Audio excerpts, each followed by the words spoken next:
সফটওয়্যারটি log in করার পরে আপনি দেখতে পাবেন এরকম একটি ইন্টারফেস, যেখানে প্রথমত আপনার বিজনেসের নাম থাকবে, তারপর হচ্ছে আপনার যদি এক বা একাধিক ব্রাঞ্চ থাকে তার ডিটেলসটা এখানে দেখাবে। এখানে তারিখ যদি আপনি চেঞ্জ করেন তাহলে হচ্ছে আপনার এইখানে যে আপনার total sale, instant paid, expense, due, total return, এই সমস্ত জিনিসগুলো তারিখের সাথে আপডেট হবে।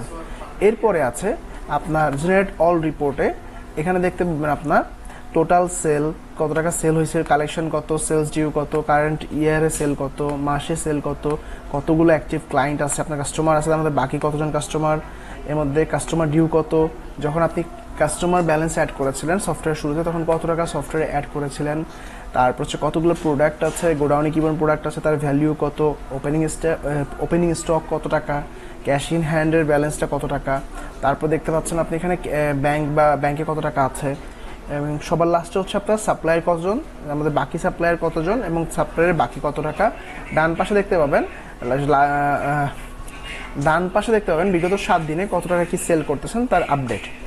আর বাম পাশে একটা লম্বা একটা মেনু লিস্ট আছে, আমরা এই প্রত্যেকটা মেনু লিস্ট ধরে ধরে আপনাদের জন্য টিউটোরিয়াল ভিডিও নিয়ে আসব। এটা হচ্ছে আপনার সফটওয়্যারের বেসিক যে এন্টার করার পরে যে বিষয়গুলো আছে এই বিষয়গুলো একটু কথা বলা।